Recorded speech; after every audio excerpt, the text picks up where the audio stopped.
नमस्कार दोस्तों, मैं हूं दिनेश केवरा। आप सबका स्वागत है इस बहुत स्पेशल शो में। जब मैं आपसे कह रहा हूं कि बहुत स्पेशल है तो वास्तव में ही बहुत स्पेशल है। इससे पहले मैं शुरू करूं, मैं लाउड टीवी पर आप सबका ना केवल स्वागत करता हूं बल्कि गुजारिश भी करता हूं कि जिन्होंने ये चैनल अभी तक सब्सक्राइब नहीं किया है, सब्सक्राइब कीजिएगा। और न्यूज़ टाइम दिनेश केवरा और न्यूज़ वर्ड जिसके लिंक नीचे हैं, उनको भी सब्सक्राइब कीजिएगा ताकि निडर, निष्पक्ष और निर्भीक पत्रकारिता को बढ़ावा मिल सके। आपका प्रोत्साहन हमेशा ही हमारे लिए महत्वपूर्ण है। जो विषय मैं आज लेके आया हूं, ऐसे विषय दरअसल बहुत रेयरेस्ट ऑफ रेयर टाइम में यूट्यूब चैनल पर या टेलीविजन के ऊपर आते हैं। मैं आपको बताऊं क्योंकि सब्जेक्ट मैं पहले से बता देता हूं आपको ताकि ज्यादा आपके मन में उलझन ना रहे। सब्जेक्ट है ह्यूमन माइग्रेशन थ्योरी। आप कहेंगे ह्यूमन माइग्रेशन थ्योरी? जी हां, ह्यूमन माइग्रेशन थ्योरी यानी कि पूरी धरती के ऊपर जो मानव आया है वो कब आया है। लेकिन ये मानव का इवोल्यूशन की थ्योरी नहीं है, ये माइग्रेशन की थ्योरी है। ध्यान रखिएगा। और इसमें खास तौर से हम कॉन्सेंट्रेट करेंगे भारतीय भूखंड में, इंडियन सब कॉन्टिनेंट में, जिसको आप कह सकते हो साउथ एशिया। इसके अलावा बाकी जो एरियाज है उसके बारे में भी थोड़ी थोड़ी इंफॉर्मेशन आपको दूंगा। लेकिन भारतीय भूखंड में मानव कब आया? आजकल बहुत सारी चर्चाएं होती हैं। चर्चाएं क्या होती हैं? चर्चाएं इस किस्म की होती है कि हमारे पूर्वज कौन थे, कौन सी सभ्यताएं हमारे भारतीय भूखंड के अंदर पहले आई। दोस्तों,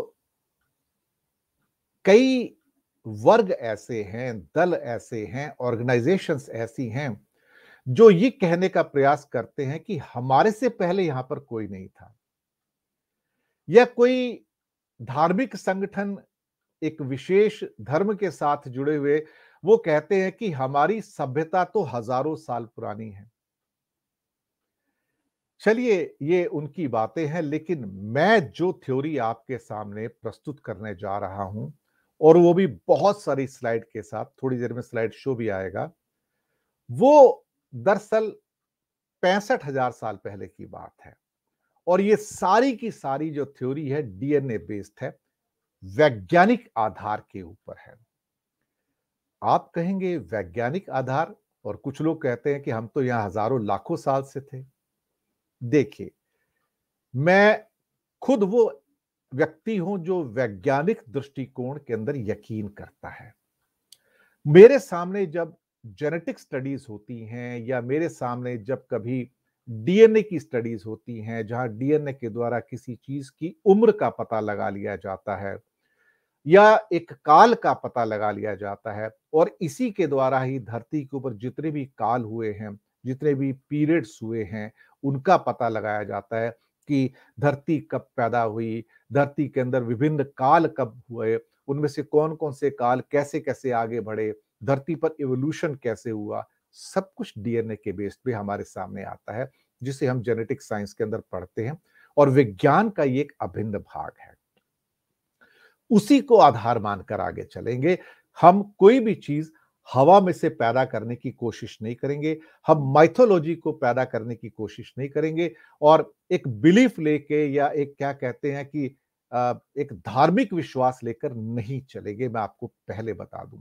इसलिए जो लोग कहते हैं कि हमारा धर्म तो हजारों लाखों सालों से है, या हमारी प्रथाएं लाखों सालों से हैं, तो मैं बहुत विनम्रता के साथ कहना चाहूंगा कि वो इस प्रोग्राम के अंदर उसकी अपेक्षा ना करें, क्योंकि ये सारा का सारा कार्यक्रम वैज्ञानिक आधार पर है, वैज्ञानिक एविडेंस के ऊपर है, डीएनए स्टडीज के ऊपर है। आप कहेंगे ये तो कमाल की चीज है कि ह्यूमन माइग्रेशन। मैं ह्यूमन एवोल्यूशन की बात नहीं कर रहा हूं, ह्यूमन माइग्रेशन की बात कर रहा हूं। ये डीएनए थ्योरीज जो हैं सारी की सारी ये बताती हैं कि भारतीय भूखंड में पहली बार मानव कब आया। ये बताते हैं कि ऑस्ट्रेलिया के अंदर या इंडो पैसिफिक जो है वहां मानव कब आया, साउथ ईस्ट एशिया में मानव कब आया। यूरोप में या तिब्बत में या फिर चाइना और रशिया के अंदर मानव कब आया, उत्तरी अमेरिका और दक्षिण अमेरिका में मानव कब आया, और ये मानव कहां से आया। अब ये सवाल एक और एपिसोड में होंगे कि ये सारा मानव का जो माइग्रेशन है, इसको डीएनए साइंटिस्ट जो कहते हैं आउट ऑफ अफ्रीका माइग्रेशन कहते हैं। आउट ऑफ अफ्रीका माइग्रेशन है, यानी कि जो हमारी होमोसेपियंस है, जो मानव है, वो अफ्रीका से ही निकला है और वहां से पूरी दुनिया में गया है। इस बात के पुख्ता डीएनए के सबूत हैं, जिसको कई बार आप जेनेटिक स्टडीज भी कहते हैं। पूरी दुनिया में जो जेनेटिक साइंटिस्ट हैं, डीएनए साइंटिस्ट हैं, उन्होंने इसके ऊपर रिसर्च किया हुआ है। और इंसिडेंटली बहुत सारे रिसर्चर जो भारत से हैं, फ्रांस से हैं, कई अन्य देशों से हैं, उन सब की जो स्टडीज हैं ऑलमोस्ट आइडेंटिकल हो जाती हैं इस विषय के ऊपर। वैसे यूट्यूब के ऊपर ह्यूमन माइग्रेशन के ऊपर कई एपिसोड मौजूद भी हैं, लेकिन हम नॉर्मली वहां तक पहुंच नहीं पाते हैं। लाउड टीवी के लिए ये एक थोड़ा सा अलग अनुभव होगा कि हम एक ऐसा रिसर्च बेस्ड विषय आपके सामने लेकर आ रहे हैं जिस पर आपको भी प्रसन्नता होगी। विषय पर आते हैं तो विषय ये कहता है कि बहुत सारे लोग कहते हैं कि हमारे पूर्वज ये थे, जैसे कि आजकल हमारे आदरणीय मोहन भागवत जी जो आरएसएस के चीफ हैं, वो कहते थे कि, या कहते भी हैं कि हम सब के पूर्वज हिंदू थे। शायद वो वैदिक काल की बात करते हैं। तो फिर हिंदुओं के पूर्वज कौन थे? देखिए, वैदिक काल से पहले एक बात तो पक्का है कि जो ऑलमोस्ट 1000 बीसी के आसपास की सभ्यता है, 3000 साढ़े 3000 साल पहले की सभ्यता है, उससे पहले सिंधु घाटी की सभ्यता थी, जिसे हम इंडस वैली सिविलाइजेशन कहते हैं। मोहनजोदड़ो, हड़प्पा, या गुजरात में ढोलावीरा, अपने हरियाणा में लोथल वगैरह एरियाज हैं, और भी कई एरियाज हैं जो इंडस वैली सिविलाइजेशन से जुड़े हुए हैं, वो हमसे पहले थे। भारत के अंदर कौन किसका पूर्वज है, आज इसी का तो फैसला करने के लिए हम आए हैं कि वैज्ञानिक रूप से हमारे पूर्वज थे कौन। इसलिए आप इन माइथोलॉजिकल थ्योरीज पे मत जाइए कि हमारे पूर्वज कौन थे, या हमारे धर्मों के पूर्वज कौन थे, या हमारा धर्म कौन था। हम चलेंगे विज्ञान पर, हम चलेंगे डीएनए स्टडीज पर, और हम आपको बताएंगे इस थ्योरी के द्वारा कि भारत में हमारे पूर्वज कौन थे। आपको सुनकर हैरानी होगी, आश्चर्य होगा कि भारतीय भूखंड के अंदर, भारतीय भूखंड के अंदर जो लोग आज से 29,000 ईयर्स पहले रहते थे, 29,000 ईयर्स पहले रहते थे, वो किस रूप में थे, उनका डीएनए क्या था, और क्या वही डीएनए वाले वासी क्या दुनिया में कहीं पर, या भारत से माइग्रेट होकर कहीं पर, या भारत से लगे हुए हिस्सों से माइग्रेट होकर जहां पहुंचे हैं, क्या वो उसी रूप में हैं जैसे वो 29,000 साल पहले थे, बिना डीएनए भ्रष्ट हुए, बिना डीएनए चेंज हुए, बिना डीएनए के अंदर बदलाव हुए, वही डीएनए। यानी कि 29 साल पहले भारतीय भूखंड कैसा था, साउथ एशिया कैसा था, यहां के वासी कैसे थे, वो पूर्वज कौन है?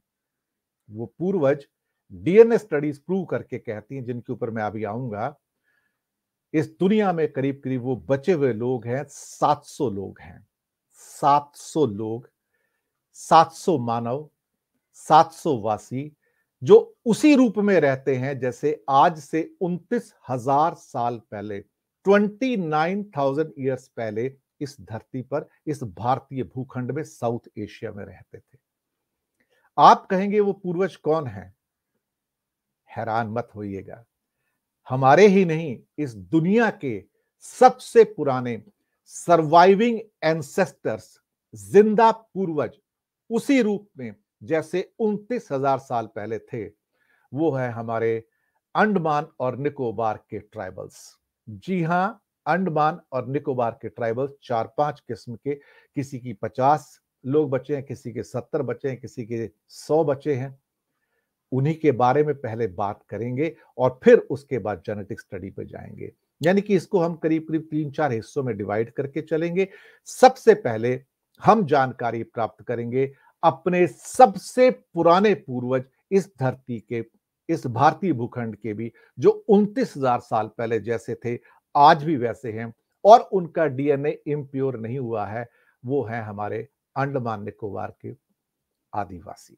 जी हाँ, अब उनको देखने पे और भी मिलने पर भी प्रतिबंध लगा दिया गया है, ताकि उनको बचाया जा सके, उन जो खासतौर से मानव जातियाँ हैं, उसको बचाया जा सके, क्योंकि अब वो वही सोर्स बचा है जिसके द्वारा हम 29,000 साल पहले इस भारतीय भूखंड में या दुनिया में क्या हुआ था, कैसे लोग थे उस समय, वो हमारे जो पूरे सबसे ओल्डेस्ट एंशिएंट पूर्वज जो हैं, जिंदा हैं आज भी उसी रूप में जिस रूप में 29,000 साल पहले थे।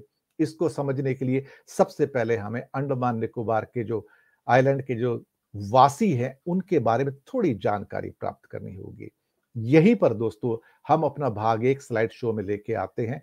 ये करीब 3-4 पार्ट में है। यहाँ से हम अपना स्लाइड शो स्टार्ट करेंगे और आपको समझाने का प्रयास करेंगे कि ये ह्यूमन माइग्रेशन थ्योरी क्या है, गेटिंग टू नो अंडमानीज, कहाँ से हमारे एंसेस्टर्स आए थे, उनकी जो डीएनए स्टडीज हैं, वो सारी की सारी यहाँ पर हैं। इसको एक-एक करके आपको समझाने का प्रयास करेंगे।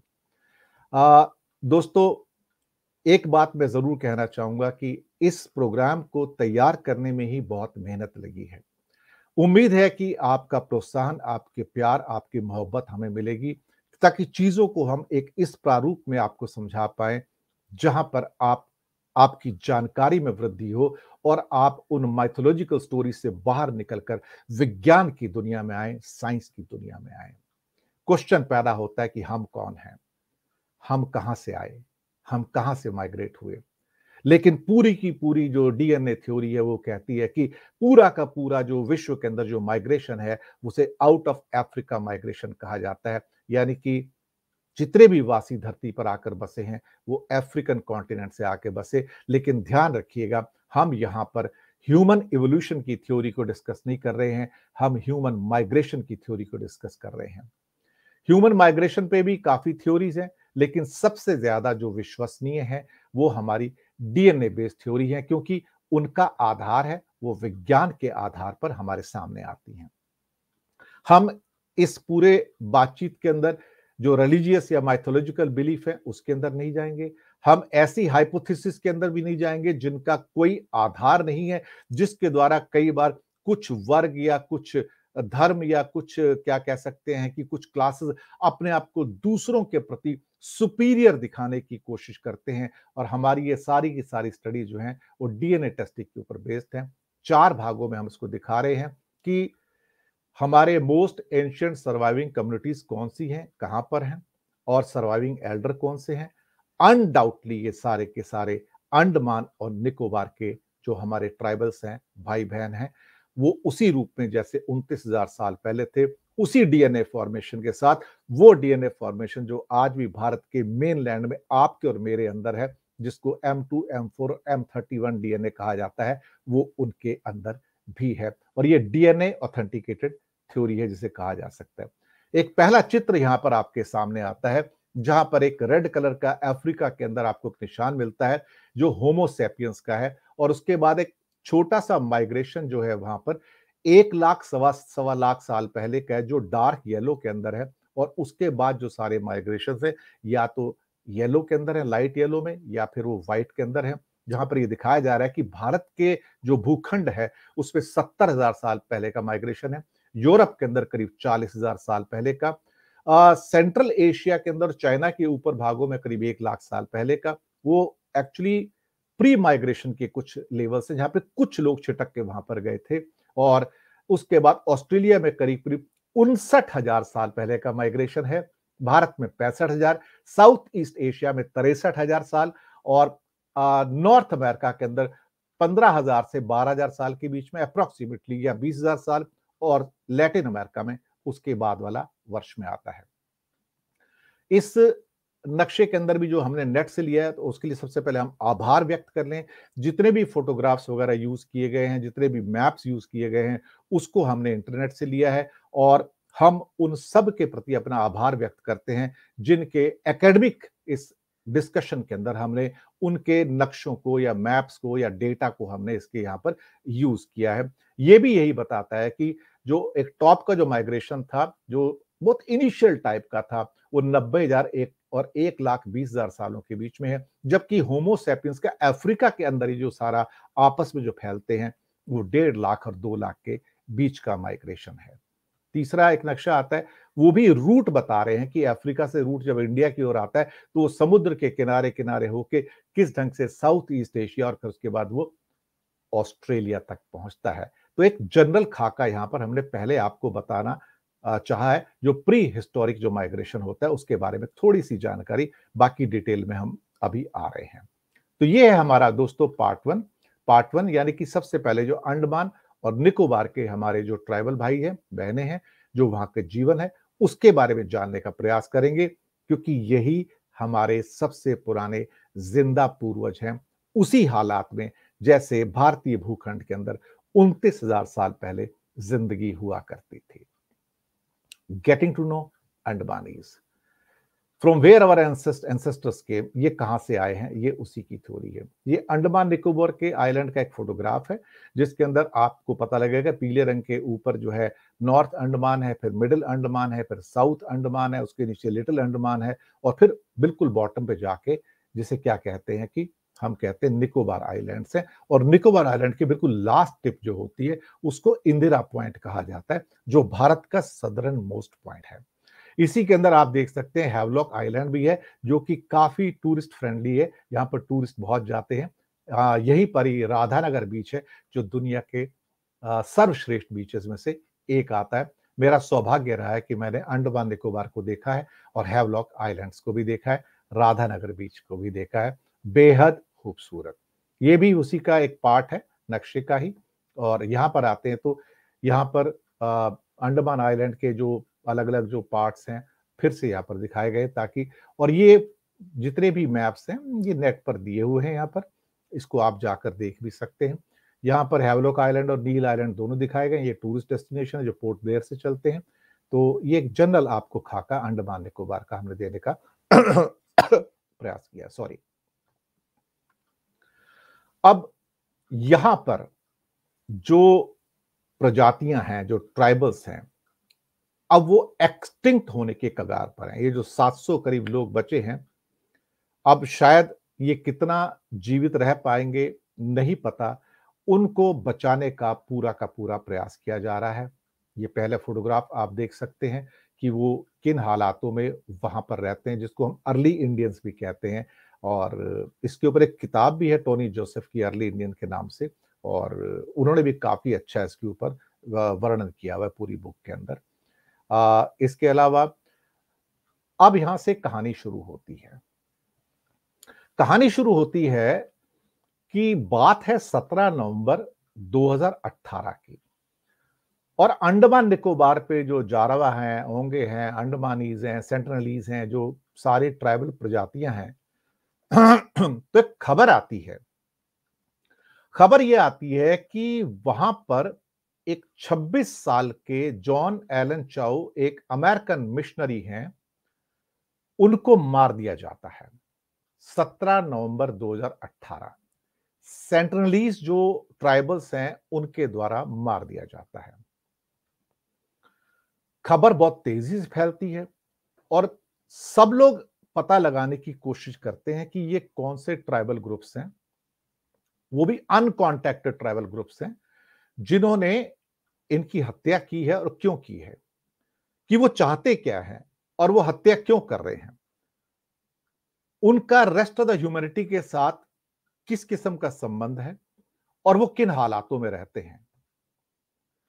अब जेनेटिक्स साइंटिस्ट जिन्होंने अंडमानीज यानी कि जो ओवरऑल जितने भी वहां पर ट्राइबल्स हैं जिन पर रिसर्च भी किया है, उनके भी कॉल्स आते हैं और वो पता करने की ट्राई करते हैं, एंथ्रोपोलॉजिस्ट हैं, सोशल साइंटिस्ट हैं, कि भाई अल्टीमेटली ये लोग कौन हैं, क्योंकि इनके बारे में बहुत ज्यादा जानकारी लोगों के नहीं है, दुनिया में नहीं है। लेकिन फिर एक बात निकल के आती कि इन्हीं सेंटलीज ट्राइब के साथ में एक एंथ्रोपोलॉजिस्ट जो भारत की थी, मधुमाला चट्टोपाध्याय, उन्होंने काफी साल काम किया है, यंग रिसर्चर थी, और उन्होंने अपना जो अकाउंट है उसको मीडिया के साथ भी काफी हद तक उन दिनों में शेयर किया। दुनिया जानना चाहती थी कि ये सेंटिनलीज कौन है वहां पर, और उन्होंने अपनी आंखों के सामने खुद को और जो बाकी जो प्रजातियां हैं वहां पर ट्राइबल्स की, अंडमानीज, जारावाज, ओंग, उनको बर्बाद होते देखा है, खत्म होते देखा है। और इसीलिए शायद वो ज्यादा हिंसक हो जाते हैं और किसी को पास नहीं आने देते, किसी को अपने बारे में जानकारी देने से हिचकिचाते हैं। तो जितनी भी हमारे पास जो जानकारियां हैं, वो या तो वो मधुमाला के जो अकाउंट है, या फिर भी कुछ जो आइसोलेटेड अकाउंट्स हैं वहां से हम प्राप्त करने की कोशिश करते हैं। ये इस ढंग का उनका रहने का लाइफस्टाइल है। थोड़े बहुत लोग जो सेंटलीज को छोड़ के वो अब एक आम जीवन में आने का प्रयास कर रहे हैं। सरकार भी उनके ऊपर करोड़ों रुपए हर साल खर्च करके उनको आम जीवन में लाने का प्रयास कर रही है। और जहां पर आप देखेंगे ये ब्राउन कलर है, ये बेसिकली देखा जाए तो जारावा का जो ट्राइबल एरिया है सारा का सारा, ये साउथ जो अंडमान है ये वहां पर है। और देखिए आप किस रूप के अंदर वहां पे रहते हैं। इनका अगर कलर भी देखेंगे तो वो थोड़ा सा जो मेनलैंड के भारतीय हैं उनके मुकाबले आपको काफी अलग मिलेगा। लेकिन ध्यान रहे, ये पूरे भारत भूखंड के अंदर, साउथ एशिया के अंदर 29,000 साल पहले ऐसे ही लोग थे। पूरी जो भी जनता थी, जो वहां पर जो पॉपुलेशन थी, ऐसे ही थी। करीब करीब 725 करोड़ की हमारी धरती की आबादी है। अब उसमें से 700 से भी कम बचे हैं, जिसमें सेंटिनलीज जिसको कि काफी हिंसक कहा जा रहा है वो 70 है, ओंग्स 100 हैं, ग्रेट अंडमानीज 50 हैं, जारावास करीब करीब 470 हैं, और ये एक्सटिंक्ट होने के कगार पर हैं। यानी कि ये प्रजातियां धरती के ऊपर से समाप्त होने के ऊपर बिल्कुल आ गई हैं। कहीं ना कहीं इन्हें बचाने की आवश्यकता है। सरकारें प्रयास कर रही हैं, यूनाइटेड नेशन प्रयास कर रहा है, बहुत सारे देश प्रयास कर रहे हैं।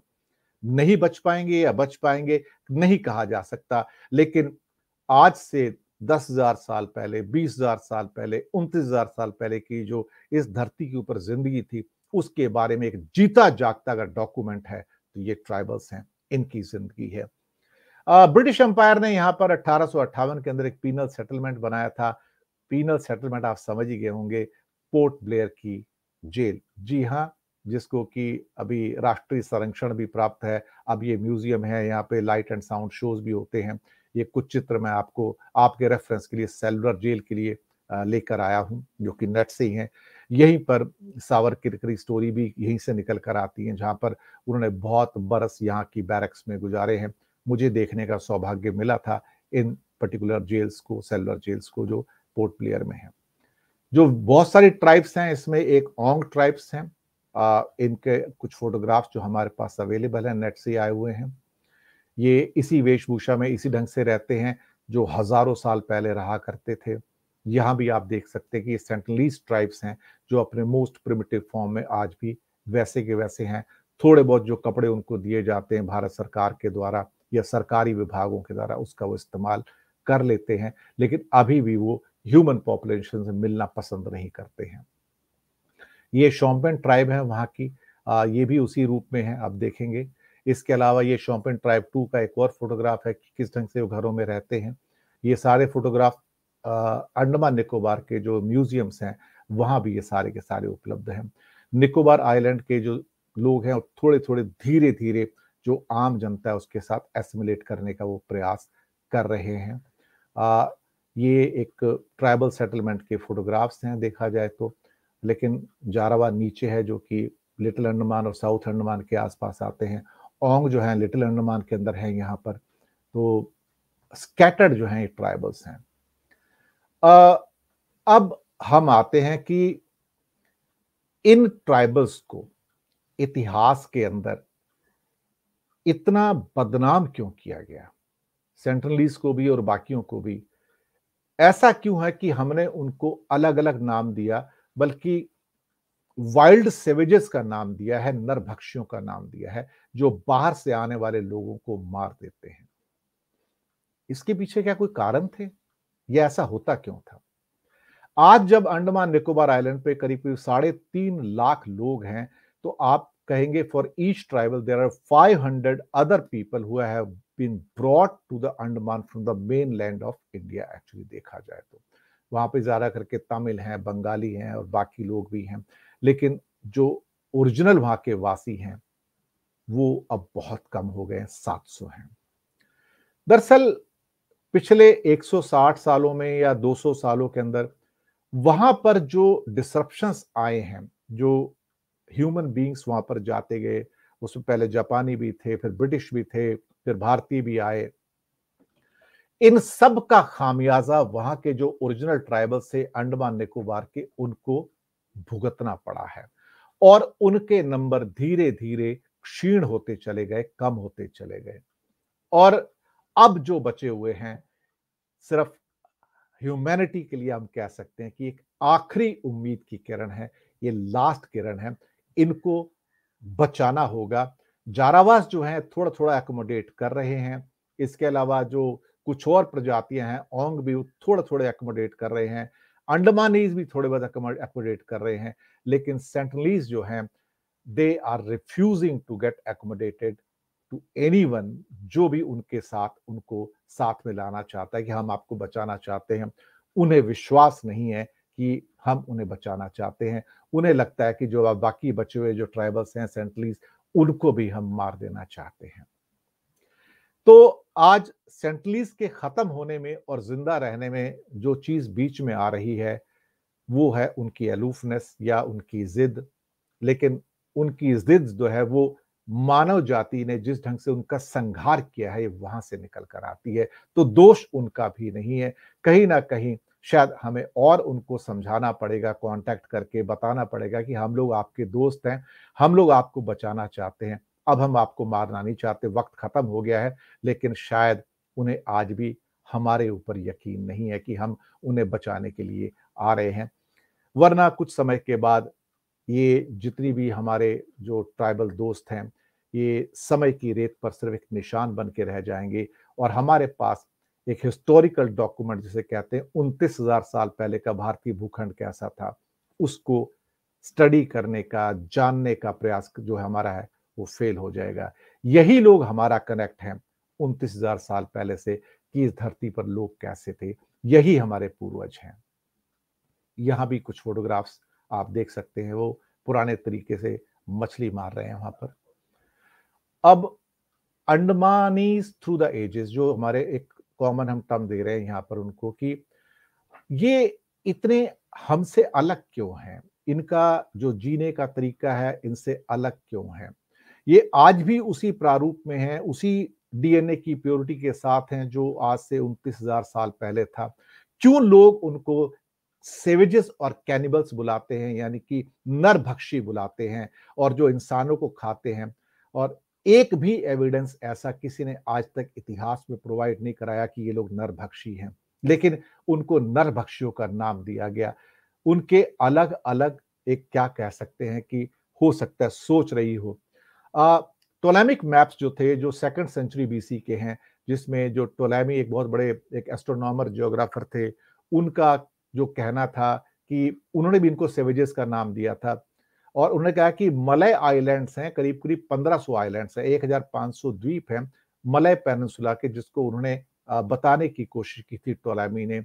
और उनका उनका कहना था कि ये सारे जो द्वीप हैं, यहाँ पर नरभक्षी लोग रहते हैं, नरभक्षी लोग। और ये बताने में देखा जाए तो आर्कियोलॉजिस्ट जो जरीन कूपर हैं, उन्होंने अपने पेपर्स में भी इसके बारे में बताया है कि किस ढंग से पिछले 2-2.5 सालों में उनको नरभक्षी सेवेजेस, इंसानों को जिंदा खाने वाले लोगों के बारे में एक संज्ञा दी गई है, जो बहुत ही दुखद है।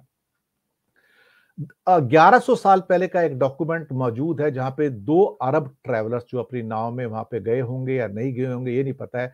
लेकिन उन्होंने क्या लिखा है, शायद उन्होंने मिले भी नहीं होंगे, लेकिन लिखा क्या है कि यहां पर वो लोग रहते हैं जो इंसानी का मांस खाते हैं, इंसान का फ्लैश खाते हैं, इंसान को खा जाते हैं और रॉ फॉर्म में खा जाते हैं, उन्हें पकाते भी नहीं हैं।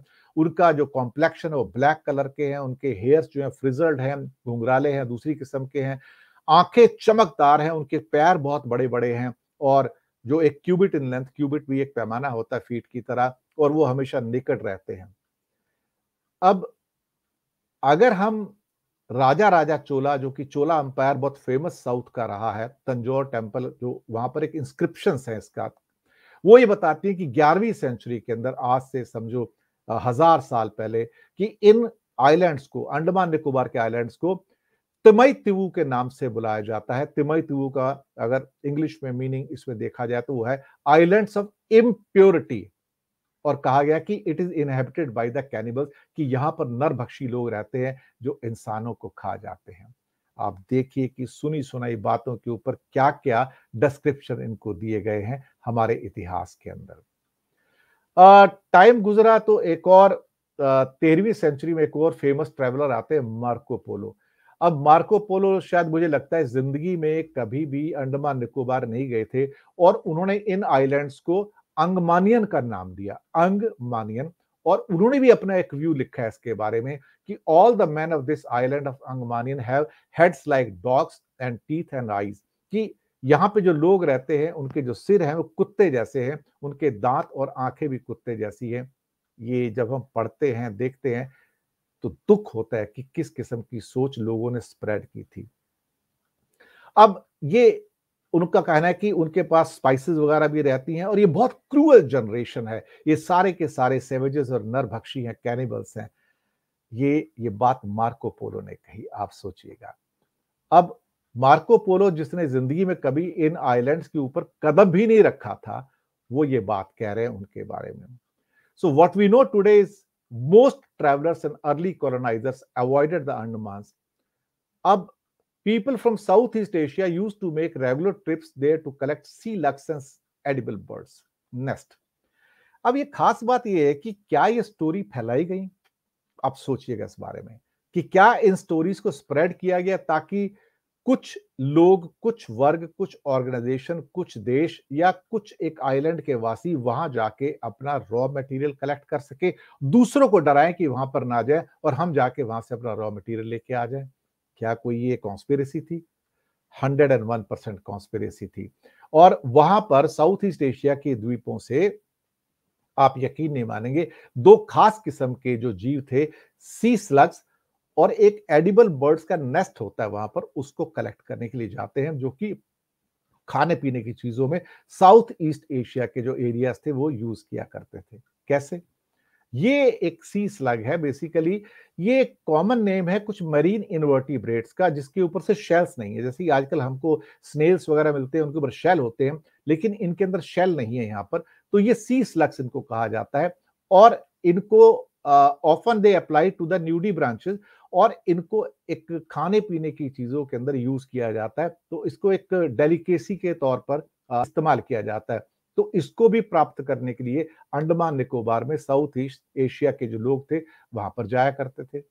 इसके अलावा एक एडिबल नेस्ट स्विफ्टलेट है, यानी कि एक चिड़िया है जिसका जो सलाइवा है, उस सलाइवा से वो एक नेस्ट बनाती है। उस नेस्ट को चाइनीज क्यूजीन्स के अंदर डेलिकेसी के रूप में सूप वगैरह के अंदर इस्तेमाल किया जाता है।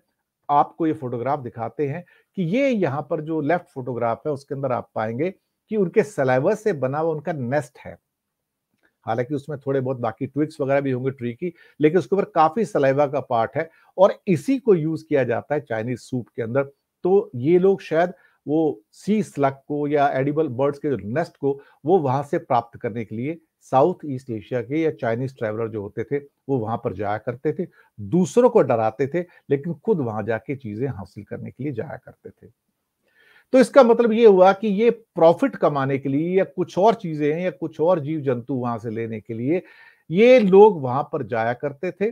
और साथ में एक खास बात और निकल कर आती है जो उसके पूरे के पूरे प्रूफ हैं, कि वहां से साउथ ईस्ट एशिया के लोग जाकर इन ट्राइबल्स को पकड़कर ले जाते थे और उनको गुलामों की तरह इस्तेमाल करते थे, बेच दिया करते थे, उनका ट्रेड हुआ करता था। आप यकीन नहीं मानेंगे कि मॉरिस वाइडल पोर्टमैन एक ब्रिटिश नेवल अफसर थे, जिन्होंने अपना इंचार्ज ऑफ अंडमानीज 1899 की बुक में इस वर्णन को भी लिखा है कि इनको, मतलब जहां एक तरफ कहा जाता था कि डेंजरस प्लेस है, वहीं पे जाके वहां पे ना केवल प्राकृतिक संपदा लेके आया करते थे, बल्कि वहां पर इन ट्राइबल्स को पकड़कर दूसरे राजाओं के दरबार में एज ए गुलाम पेश किया करते थे। तो आप सोचिए कि इनको कई सदियों तक गुलामों की तरह इस्तेमाल किया गया, शायद इसीलिए मानव के प्रति बहुत हॉस्टाइल हो गए। और बहुत सारे ये जो स्लेव्स यानी कि जो ट्राइबल्स थे अंडमान निकोबार के, राजा ऑफ केडा यानी कि नॉर्थ वेस्ट मलेशिया के अंदर जो थे, वहां पर इनको स्लेव्स के तौर पर सप्लाई किया जाता था। Part of the tribute to the king of Siam, Thailand के अंदर भी यहाँ पे अंडमान ट्राइबल के जो ट्राइबल्स थे उनको गुलामों के रूप में उनको भेंट किया जाता था। इवन 1860 के अंदर, आज से समझिए 160 साल पहले तक भी सियामीज कोर्ट के अंदर यानी कि थाईलैंड के राजा के दरबार में आपको अंडमान और निकोबार के ट्राइबल्स गुलामों के रूप में मिल सकते थे। इसलिए वो बाहर वालों के प्रति बहुत हॉस्टाइल थे, क्योंकि ये आते थे, उनको कैप्चर करते थे और उनका ट्रेड किया करते थे। आप सोच सकते हैं कि ये जो हॉस्टिलिटी है उनकी मानव के प्रति, वो कहां से निकल कर आ रही है। सैकड़ों नहीं हजारों सालों से उनका जो शोषण किया गया है, ये वहां से निकल के आती है। और इसमें इनको इस्तेमाल करने में चाहे मलय लोग थे या मलेशिया के बर्मीज, चाइनीज, यूरोपियन पायरेट्स जो आते थे, वो जो भी हो सकता था, सबने इन आइलैंड्स का दोहन किया, शोषण किया और यहाँ के ट्राइबल्स को स्लेव के अंदर कन्वर्ट करके उनका ट्रेडिंग किया। इसीलिए इनको बार बार ये कहा जाता था कि कोई और ना आए, इनको नरभक्षी कहा जाता था, सेवेजेस कहा जाता था। और यही एक कारण था कि इन मासूम ट्राइबल्स को, जो हमारे पूर्वज हैं सारे के सारे धरती के, उनको किस ढंग से मानव जाति ने ट्रीट किया। दोस्तों, ये कहानी नहीं है, ये हकीकत है हमारी धरती की, जहां पे इंसानों को गुलामों की तरह ट्रेड किया जाता था। और फिर कभी कभार जब कोई सपोज करो जहाज वहां पर आकर टकरा गया अंडमान निकोबार के आइलैंड में, तो वहां पर बहुत सारा उनमें से लोहा मिलता था। उस लोहे का इस्तेमाल ये अंडमानी जो ट्राइबल्स थे अपने छोटे मोटे हथियार बनाने में वो लोग किया करते थे। उससे कुछ नुकीली चीजें बनाया करते थे जिससे मछली वगैरह पकड़ सकें या जानवरों का शिकार कर सके। तो उनके लिए जो आयरन था, जो है, जो खास तौर से टूटे हुए जहाजों से उनको मिलता था तट पर, वो बहुत ही एक प्रेशियस उनके लिए मेटल हुआ करता था। ये भी एक सच है। अब अंडमानीज जो हंटर गैदरर्स थे, they were not unique in their desire to keep themselves away from the those who pursue a different way of life. तो यहां पर एक बात हम इन सारे वर्णनों के द्वारा बहुत क्लियरली कह सकते हैं कि आपको बहुत बार ऐसा लगेगा कि साउथ ईस्ट एशिया से कुछ इस किस्म की प्रजातियां जो हैं आपको मिलती जुलती नजर आएंगी, खास तौर से अंडमान की जो प्रजातियां हैं उनके साथ में। ये शायद उन्हीं के अंश हैं जो अंडमान निकोबार से गुलामों के रूप में वहां पर ले जाए गए थे और बाद में शायद वो वहां पर जो अलग मानव जातियां थी, दूसरी वहां की प्रजातियां थी, उनके अंदर वो मिक्सअप हो गए और इसलिए उनका डीएनए भी थोड़ा थोड़ा अलग होना शुरू हुआ। आर्कियोलॉजिस्ट हों, एंथ्रोपोलॉजिस्ट हों, सोशल साइंटिस्ट हों, उनका ये कहना है कि दरअसल अंडमान निकोबार के अंदर ये जो हमारे खास तौर से जो ट्राइबल्स आए थे, वो थे तो भारतीय भूखंड के, लेकिन वह via the South East Asia route जो है वो अंडमान निकोबार के अंदर आए थे और वहां पर आकर वो बस गए थे।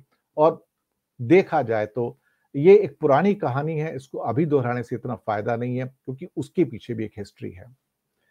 तो हॉस्टिलिटी ऑफ अंडमानी जो है बाहर के लोगों के प्रति जो है वो कहां से निकल के आती है, ये आपको इस कहानी में इन स्लाइड्स के द्वारा आपको पता लगता है और किस ढंग से लोगों ने इनका शोषण किया, गुलामों की तरह यूज किया। इसीलिए वो मानव जाति के प्रति अलूफ हो गए, उनके साथ नहीं आना चाहते। और सेंट्रलीज खास तौर से जिनके बहुत कम लोग बचे हैं, वो तो बिल्कुल ही मानव जाति को अपना दुश्मन मानते हैं।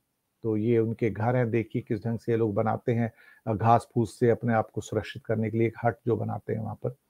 तो पार्ट 1 यहाँ पर ही हमारा ये समाप्त होता है। थोड़ी सी इंफॉर्मेशन जो मैंने आपको दी वो अंडमानीज जो ट्राइबल्स हैं, जो हमारे सर्वाधिक पुराने पूर्वज धरती के हैं, जिनका जो डीएनए M2 M4 और M31 है, जो हमारे इंडिया के मेनलैंड में है, वही उनमें है, वही हमारे पूर्वज हैं। अब हम आएंगे इसके दूसरे हिस्से के अंदर। दूसरा हिस्सा है पीपलिंग ऑफ एशिया। ये पहली बार आप टर्म सुनेंगे, पीपलिंग ऑफ एशिया। इसको टोनी जोसेफ ने भी अपनी बुक के अंदर यूज किया है, अर्ली इंडियंस के अंदर। और एशिया, ऑस्ट्रेलिया और बाकी भागों के अंदर ये जनरेशन, ये मानव आता कहां से है। पीपलिंग ऑफ एशिया, अगर हम अंडमानीज को देखें, या मलेशिया की ट्राइब सिमांग है, थाईलैंड की मनी है, फिलीपाइंस की एटा है, वो सारे के सारे जो लोग थे साउथ ईस्ट एशिया से आए थे। लेकिन साउथ ईस्ट एशिया के लोग कहां से आए? आप खुद सोचिएगा कहाँ से आते हैं। अगर आउट ऑफ अफ्रीका का माइग्रेशन है और वहां से लोग सबसे पहले भारतीय भूखंड की ओर आते हैं और वहां से साउथ ईस्ट एशिया की ओर जाते हैं, तो समय पीरियड अब बता देता हूं। भारतीय भूखंड में जो पहले मानव आए हैं वो 65,000 साल पहले आए हैं, जो एक एज दी गई है डीएनए स्टडीज के द्वारा। 65,000 साल पहले, 65,000 ईयर्स बैक।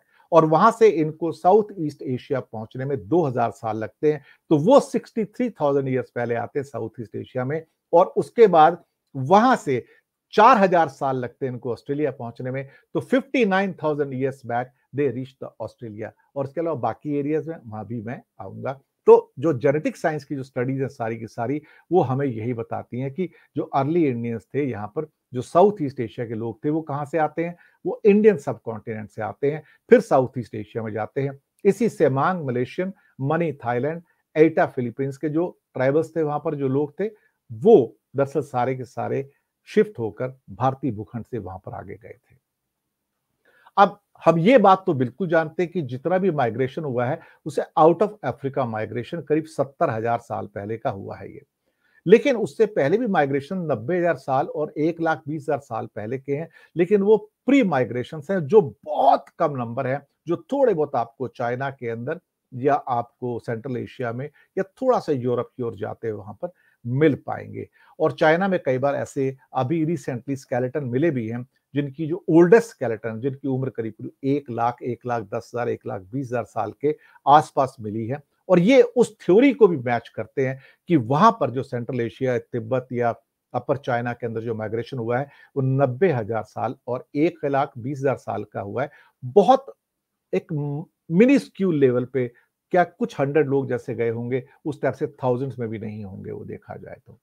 अब स्मॉल सब सेक्शन जो था एक अफ्रीकन पॉपुलेशन का, जब उनका माइग्रेशन स्टार्ट होता है तो वो बाब एल मंडब स्ट्रेट से होते हुए, जो कि आज के एरिट्रिया और डिजबाउती है, और वहां से यमन में आते हैं। और यमन से फिर वो कोस्ट लाइन में, जिसको क्या कहते हैं, जहां पे आपका इराक, ईरान, जो आज का आपका फिर पाकिस्तान है, फिर वो इंडिया में आते हैं। तो उसके बाद ये आगे म्यांमार में जाते हैं, यानी कि जो बर्मा था, फिर साउथ ईस्ट एशिया में, फिर ईस्ट एशिया में, और वहां से फिर वो नावों के द्वारा वो ऑस्ट्रेलिया की यात्रा पर जाते हैं। तो ये जो पहला नक्शा मैंने आपको बताया था, मैं उस पर फिर से वापस आता हूं। अब शायद आपको थोड़ी ज्यादा समझ आई होगी कि ये जो लाल रंग दिखाया अफ्रीका के अंदर, ये ओरिजिनल बेल्ट थी जहां पे इंसान जो था वहां से माइग्रेशन स्टार्ट हो रहा है। अब यहां पर इंसान कहां से आता है? पहले ये ह्यूमन एवोल्यूशन थ्योरी का पार्ट है, जिसको हम डिस्कस नहीं कर रहे हैं। वो भी एक बहुत बड़ी थ्योरी है। तो यहां पर आप देखेंगे कि इसके अंदर करीब 1,00,000 साल पहले का जो एक पीरियड दिखाया गया है, जो डार्क येलो के अंदर है, वो आप पाएंगे। जो अपर आप कह सकते हो सेंट्रल एशिया का है, थोड़ा सा चाइना का हिस्सा आता है, यूरोप का थोड़ा सा हिस्सा उसके अंदर आ जाता है, यहां पर ये, लेकिन यूरोप जो एंड तक जाता है वो 40,000 साल पहले का ही जाता है। जबकि भारतीय भूखंड जो है वो करीब करीब 70,000 साल पहले का दिखाया, ऑस्ट्रेलिया 50 का। तो ये आप देखेंगे कि इसमें खास तौर से भारत के अंदर जो एग्जैक्ट जो दिखाया गया पूरा का पूरा 65,000 साल पहले का अनुमान लगाया गया है। कुछ लोग 70 का भी लगाते हैं। ये वही नक्शा जो पहले भी मैंने आपको दिखाया था। और यहाँ पर ये जो तीसरा नक्शा, किस ढंग से यात्रा जो है भारतीय भूखंड से होके और ऑस्ट्रेलिया तक समुद्र के किनारे किनारे, पहले साउथ ईस्ट एशिया, फिर ईस्ट एशिया, और फिर ऑस्ट्रेलिया, पापुआ न्यू गिनी और बाकी जो एरियाज है वहां तक ये पहुंचती है। तो एक चीज यहां से कंफर्म होती है कि ऑस्ट्रेलिया में मानव जो था करीब करीब 59,000 साल पहले पहुंचता है, 59,000 ईयर्स। साउथ ईस्ट एशिया में 63,000 ईयर्स पहले, और भारत में करीब करीब 65,000 साल पहले पहुंचता है। आपको मैं खास बात यहां बताना चाहूंगा कि ऑस्ट्रेलिया की जो मैंने स्टडीज की है, वहां पर एबोरिजिनल्स हैं, उनकी गुफाएं हैं जहां पर डीएनए स्टडीज की गई हैं। वहां पे उन्होंने पाया कि वहां पर मानव कम से कम नहीं तो 50,000 साल पहले था।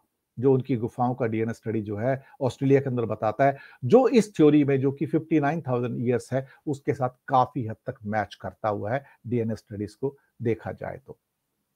आगे चलेंगे तो इसका मतलब ये हुआ कि अंडमानीज, मनी जो थाईलैंड के हैं, एटा जो फिलीपाइंस के हैं, सिमांग जो मलेशिया के हैं, ये सबसे पहले जो भारत के अंदर जो नस्लें आई थी माइग्रेट होकर, ये उन्हीं का एक पार्ट है जो आगे गया था। 101%। यानी कि देन पहले इंडिया गॉट पॉपुलेटेड या इंडियन सब कॉन्टिनेंट या साउथ एशिया गॉट पॉपुलेटेड, फिर वहां से माइग्रेशन होकर साउथ ईस्ट एशिया पॉपुलेट हुआ, फिर ईस्ट एशिया पॉपुलेट हुआ, फिर उसके बाद पीपलिंग ऑफ ऑस्ट्रेलिया टुक प्लेस। ये पीपलिंग का एक छोटा सा पार्ट, और पार्ट 3 के अंदर आते हैं यहां पर। अब आते हैं जेनेटिक स्टडीज के अंदर।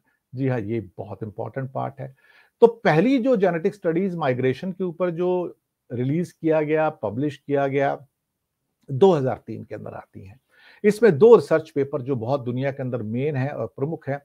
एक है भारत के कुमार स्वामी थंगराज का, जो कि centre for cellular and molecular biology Hyderabad जिन्होंने कंडक्ट किया, और दूसरे थे Phillip Endicott of the university of Oxford, came to broadly similar conclusion. इन दोनों की रिसर्च अलग अलग है, मैं आपको बताऊं, ये कनेक्टेड रिसर्च नहीं है, ये किसी टीम का हिस्सा नहीं था। दोनों ने इंडिपेंडेंट अपने तरीके से अपने अपने मुल्कों के अंदर जो है वो रिसर्च की है, लेकिन उनके जो कंक्लूजन थे ऑलमोस्ट आइडेंटिकल कंक्लूजन थे। यहां पर ये कमाल की बात है। अंडमान ट्राइबल्स का जो लिंकेजेस है थोड़ा सा इसके अंदर दिखाया गया है, इसे आप देख सकते हैं, और आगे चलेंगे हम। यहां से जो डेटा मिलते हैं वो ये बताते हैं कि descendants of early Paleolithic colonizers of South East Asia, जो कि थंगराज ने बताया कि जो अंडमानीज थे, जो अंडमान के जो ट्राइबल थे, वो साउथ ईस्ट एशिया के जो पेलियोलिथिक कॉलोनाइजर थे वो उनका हिस्सा थे। लेकिन ये भी एक स्टडी जो है बताती है कि साउथ ईस्ट एशिया के जो लोग थे, जो वहां पहुंचे माइग्रेट होके, वो इंडियन सब कॉन्टिनेंट से पहुंचे थे, और इंडिया के अंदर जो लोग आए थे वो बेसिकली आउट ऑफ अफ्रीका से आए थे। एंडीकॉट की जो स्टडी थी, ऑक्सफोर्ड यूनिवर्सिटी के जो प्रोफेसर थे, वो भी थंगराज की स्टडी के साथ मिलती जुलती थी। तो अंडमानीज, इसका मतलब है कि indeed the part of original out of Africa migration that came through India 65,000 years back। यानी कि जो अंडमानीज का जो 29,000 साल पहले का जो माइग्रेशन है, वो उसी माइग्रेशन का एक पार्ट है जो भारत में 65,000 साल पहले हुआ। यहां से निकलकर वो साउथ ईस्ट एशिया जाता है, और साउथ ईस्ट एशिया से निकलकर वो अंडमान में आता है। तो कहीं ना कहीं वो जो भारत का जो ओरिजिनल हिस्सा है वो वहां भी उसके अंदर आ जाता है।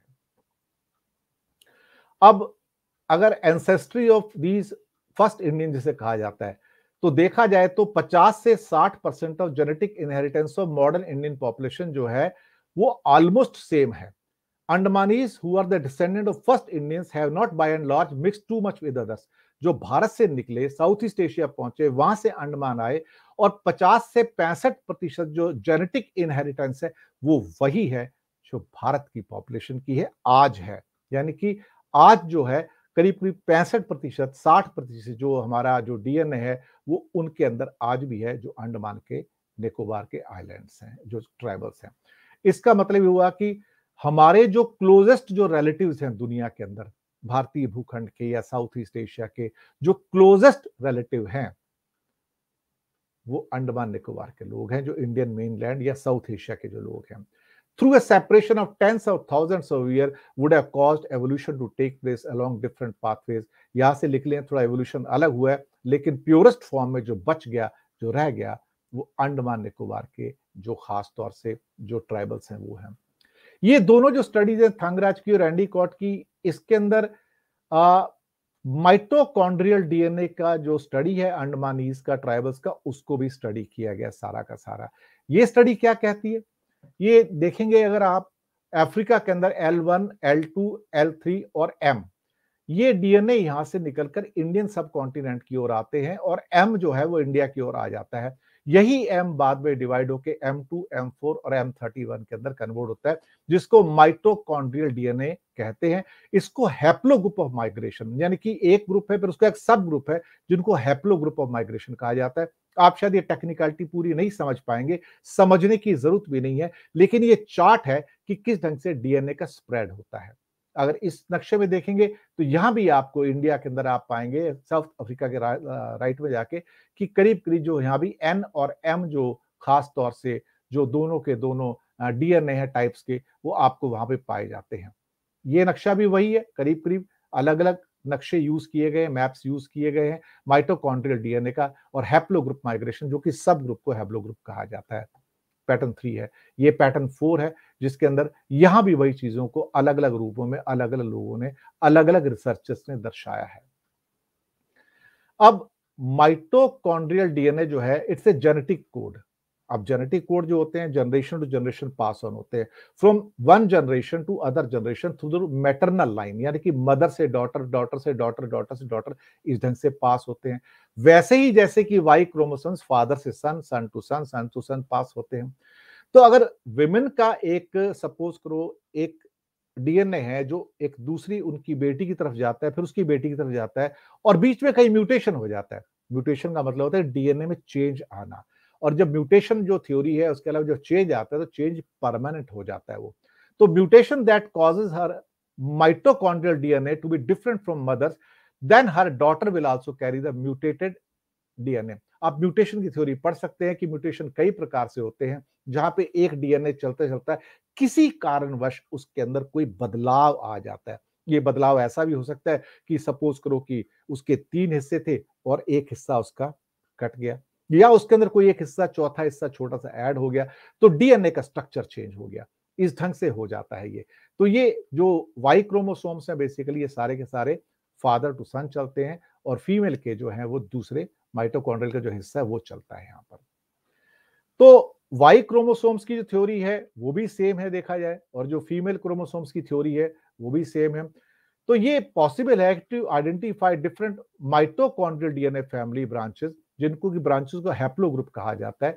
उसके द्वारा अगर हम उनको मैच करें और उनको डीएनए टेस्टिंग करें तो हमें करीब करीब एक सिमिलैरिटी सी मिलती है मेनलैंड भारतीय और अंडमान निकोबार के जो ट्राइबल्स हैं।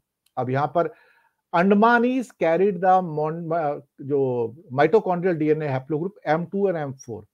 अब ये इंडिया में कॉमन है। M2 और M4 जो डीएनए हैं जो हैप्लोग्रुप्स के हैं ये इंडिया के अंदर कॉमन है। अब यहां पर एक थ्योरी आती है कि एक सब हैप्लोग्रुप, यानी कि M2 M4 का भी एक और ग्रुप नीचे सब ग्रुपिंग आता है जिसको सब हैप्लोग्रुप कहा जाता है, जो M31 और M32। पहले ये माना जाता था कि ये शायद इंडियन मेनलैंड में नहीं है, लेकिन बाद में पता लगा कि ये इंडिया के अंदर दो तरीके से हो सकता था। यानी कि इंडिया के मेनलैंड में था और फिर वहां से स्प्लिट होकर अंडमान में जाता है, या अंडमान में M31 पैदा होता है, फिर वहां से कुछ लोग जो इंडिया में वापस आते हैं वहां पर इंडियंस के अंदर M31 वापस आ जाता है। तो दीज सब haplogroups arose after the split between mainland Indian group and Andamanese group. ये यहाँ की थ्योरी ये निकलती है। ये फोटोग्राफ एक बार से मैंने फिर यहाँ पर आपकी सहूलियत के लिए दिया है। इधर भी यही है, ये एम ग्रुप सारे के सारे इसके अंदर दिए हुए हैं। M2 है, M4 है, M31 जो है वो भारतीय मेनलैंड के अंदर और अंडमान के ट्राइबल्स में बिल्कुल कॉमन डीएनए है यहाँ पर। अब इन दोनों की जो स्टडीज थी एंडीकॉट की और थंगराज की, इनको फाइन ट्यून किया गया 2006 के अंदर, और तब ये पाया गया कि M31 भी M2 और M4 के अलावा भी मेनलैंड इंडिया के अंदर प्रेजेंट था, और यहां से फिर वो देखा जाए तो टूट कर ये वहां पर जाता है। इसका मतलब क्या निकलता है कि migration to the Andaman could not have happened before the emergence of M31 haplogroup.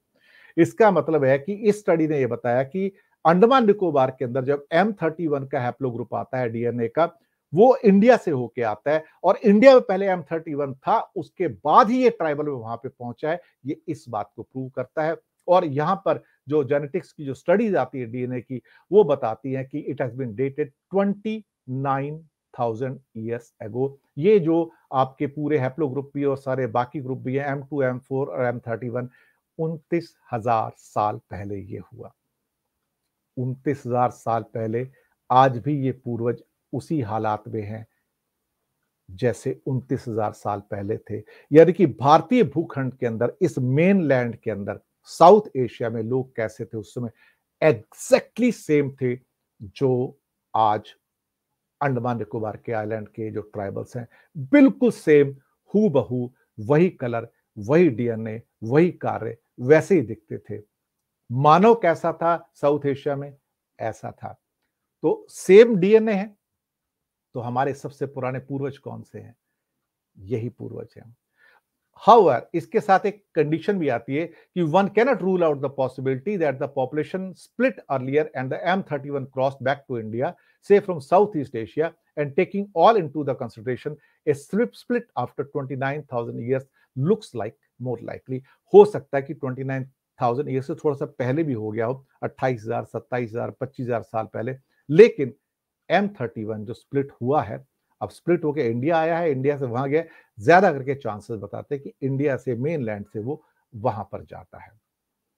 अब जब स्टडी 2008 के अंदर आती है और ज्यादा एग्जॉस्टिवली फाइन ट्यून करने के बाद, तो इसको detailed mitochondrial genotype permit A reassessment of the settlement and population structure of Andaman studies के अंतर्गत इसको रिलीज किया जाता है। इस स्टडीज को काफी प्रशंसा भी मिलती है, इस स्टडीज को मान्यता भी मिलती है, और इसके ऊपर जो बाकी टेस्टिंग हुए उनको भी मान्यता मिलती है कि ये साइंटिफिकली बिल्कुल करेक्ट जो था वो देखा जाए तो स्टडीज थी। लास्ट पार्ट में आते हैं कि इस डीएनए बेस्ड स्टडी का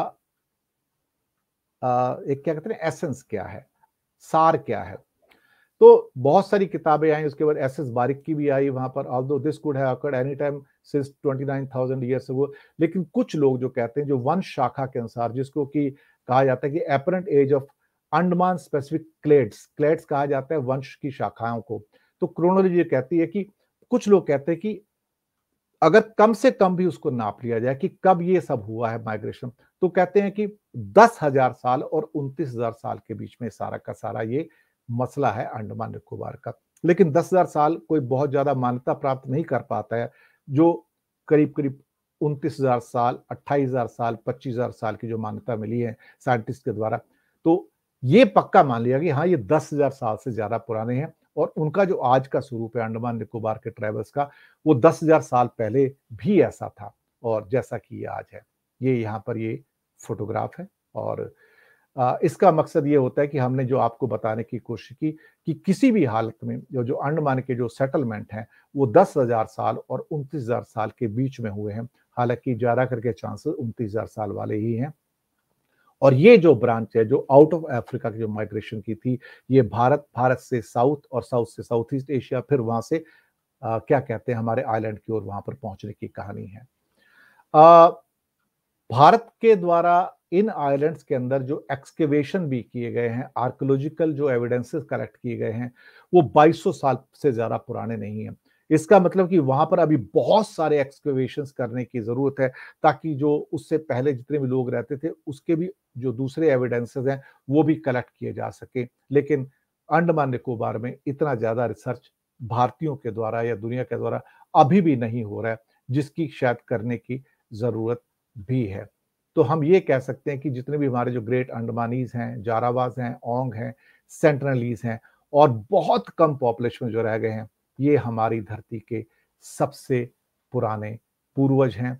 और इसके साथ ये कहना भी अनुचित नहीं होगा कि भारतीय भूखंड के अंदर, साउथ एशिया के अंदर जो मास माइग्रेशन हुए हैं वो 7,000 बीसी और 1500 बीसी के बीच में हुए। यानी कि आज से करीब करीब 3500 साल और 9,000 साल के बीच में जो माइग्रेशन हुए सेंट्रल एशिया से, चाइना से, तिब्बत से, वेस्ट एशिया से, वो सारे के सारे लोग यहाँ पर आते चले गए और सभ्यता जो थी बसती चली गई। क्योंकि उस टाइम तो ना पासपोर्ट थे, ना वीजा था, तो कोई भी आ सकता था, कोई भी जा सकता था। लेकिन 1800 की जो सदी थी, 19वीं, वहाँ पे ब्रिटिश ने अंडमान निकोबार के अंदर आके अपने हार्बर्स बनाए, अपनी वहाँ पर जेल बनाई, वहाँ पर पीनल सेटलमेंट बनाई। और कहा जाता है कि 1858 में ये जो ट्राइबल्स थे वहां पर, जो अब 700 हैं, 5,000 हुआ करते थे, 5,000, जो अब कम करते होते 700 रह गए हैं। इनको मार दिया गया या गुलाम बना लिया गया या उनका विनाश कर दिया गया, कुछ ऐसा ही हम लोग कह सकते हैं। मत भूलिएगा, सिर्फ 70 सेंट्रलीज बचे हैं जो अभी भी हमारे साथ मिलना पसंद नहीं करते। 100 ओंग हैं, 50 ग्रेट अंडमानीज हैं और 470 जारावा हैं। ये एक्सटिंक्शन के बिल्कुल नजदीक हैं। इन्हें बचाने की जरूरत है। इन्हें नहीं बचाया गया तो हमारी जो मानवता है, जो हमारे असली पूर्वज हैं आज से 29,000 साल पहले के, उनके बारे में हम कभी और पता नहीं करवा पाएंगे। अभी डीएनए स्टडीज और उनके रहन सहन से बहुत सारी चीजें पता लगती हैं, लेकिन we have to save these 700 last surviving ancestors of the earth and of the Indian subcontinent. They are too precious to be lost in quest of development. इन्हें मत गवाइएगा, इनसे बेहतरीन कोई भी हमारा पूर्वज नहीं है। और वो माइथोलॉजिकल थ्योरीज और बाकी कई क्लासेस की, धर्मों की थ्योरी जो हैं, मैं उनमें नहीं जाऊंगा। मेरी थ्योरी जो है वो सारी की सारी देखा जाए तो पूरी की पूरी साइंटिफिक है। स्लाइड शो को तो हम यहाँ पे एंड करेंगे और मैं ये कहना चाहूँगा दोस्तों कि ये प्रोग्राम बहुत मेहनत से तैयार किया गया है। वो सारी भ्रांतियाँ जो आपके मन में हैं कि हमारे पूर्वज कौन थे, वो आज ये पिक्चर साफ हो गई होगी कि इस धरती के सबसे पुराने सर्वाइविंग ज़िंदा पूर्वज उसी रूप में जैसे 29,000 साल पहले थे इस भारतीय भूखंड में, वैसे ही आज भी अंडमान निकोबार में हैं। यही हमारे पूर्वज हैं, इन्हें आप जो मर्ज़ी नाम देना चाहें, लेकिन इनको बचाना ज़रूरी है। मुझे उम्मीद है कि आपको मेरा ये ह्यूमन माइग्रेशन थ्योरी का प्रोग्राम जो कि एक अलग किस्म का एपिसोड है, आपको पसंद आया होगा। आप अपनी फीडबैक दीजिएगा। ये एपिसोड ऐसा है जिसे आप आज भी देखना पसंद करेंगे, 2 साल बाद भी देखना पसंद करेंगे और 20 साल के बाद भी देखना पसंद करेंगे। क्योंकि इस किस्म के एपिसोड जो होते हैं, वो एवरग्रीन एपिसोड होते हैं, ये कभी पुराने नहीं होते हैं।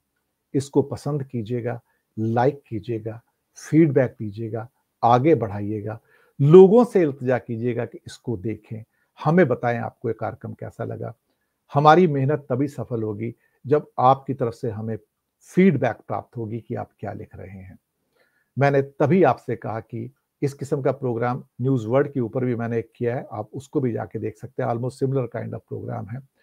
तो लाउड टीवी पे इस किस्म का जो प्रोग्राम है, ये एक अलग किस्म का प्रोग्राम है।